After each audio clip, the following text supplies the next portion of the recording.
दोस्तों, कभी ऐसा हुआ है कि सब कुछ होते हुए भी मन बेचैन रहता है? न कोई बड़ी चिंता, न कोई बीमारी, फिर भी भीतर एक हलचल सी चलती रहती है। क्या आपने कभी सोचा है कि ये बेचैनी क्यों है? क्या इसके पीछे कोई भौतिक कारण है या फिर मानसिक? इस सवाल का जवाब स्वामी कृष्णानंद जी महाराज ने अपनी पुस्तक हनुमान चालीसा भाष्य के अध्याय सुमिरन में दिया है। सद्गुरु स्वामी कृष्णानंद जी महाराज कहते हैं, इसका एक ही कारण है, मन का असहज होना, और मन को सहज करने का एक ही उपाय है, सुमिरन करना।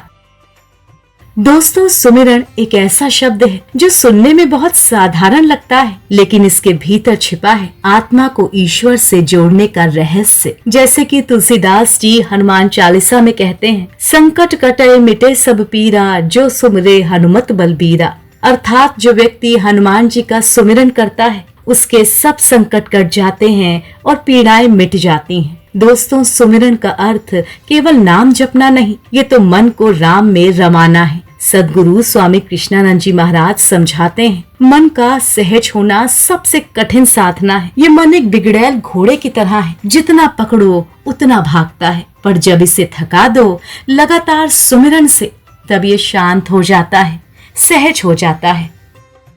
जैसे किसी घोड़े को बार बार दौड़ाओ, वो थक कर रुक जाएगा। वैसे ही मन को जब निरंतर सुमिरन में लगाओगे तो वो ठहर जाता है, और उसी ठहराव में उत्पन्न होती है शांति। स्वामी जी कहते हैं, जब मन सहज हो जाता है तो भीतर शून्यता आ जाती है। वो शून्य न दिन है न रात्रि, न पाप है न पुण्य, बस एक मौन, एक प्रकाश। सुमिरन मन के विकारों को मिटा देता है। जैसे दर्पण से धूल हटाओ तो चेहरा साफ दिखता है, वैसे ही सुमिरन से मन का दर्पण चमक उठता है, फिर भीतर का राम अपने आप प्रकट होता है। चलिए उदाहरण के साथ समझने की कोशिश करते हैं। दोस्तों, जैसे किसी साधक ने हर सुबह केवल 10 मिनट का सुमिरन शुरू किया। शुरू में मन भागता रहा, विचार आते रहे, पर उसने हार नहीं मानी। कुछ ही दिनों में उसने देखा और महसूस किया कि अब वही सांस जो पहले तेज चलती थी शांत हो गई है। वो अब क्रोध में भी स्थिर रह सकता है,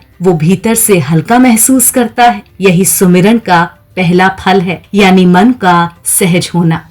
दोस्तों, स्वामी कृष्णानंद जी महाराज बताते हैं कि सुमिरन केवल जीभ से नहीं होता, ये प्राण से होता है, जो मन से भी गहरा है। जब सुमिरन श्वास में उतर जाता है, तब साधक की हर सांस में राम बस जाते हैं। फिर उसे ये अनुभव होता है, भूख भी उसी की लगती है, प्यास भी उसी की। वो जो भी करता है राम के भाव से करता है। तब द्वैत समाप्त हो जाता है। अब न मैं बचा न मेरा, सिर्फ राम रह गए। और जब केवल राम रह गए तो कौन सा संकट, कैसी पीड़ा, सब अपने आप समाप्त हो जाता है।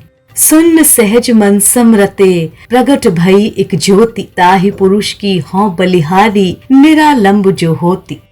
दोस्तों, सुमिरन कोई कर्मकांड नहीं बल्कि एक यात्रा है, अहंकार से आत्मा तक की। जब मन सहज होता है तो भीतर की ज्योति अपने आप प्रकट हो जाती है। यही सुमिरन का चमत्कार है। स्वामी कृष्णानंद जी महाराज कहते हैं, जो सुमिरन करता है वही राम बन जाता है, क्योंकि स्मरण करने वाला भी नहीं बचता, उसमें सिर्फ बस राम ही रह जाते हैं।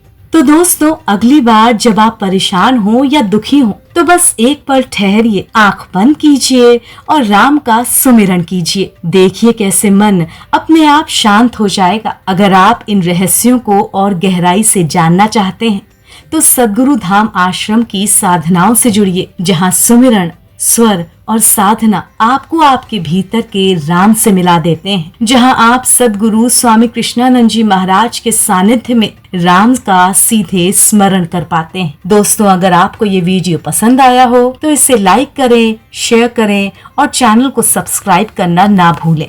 धन्यवाद।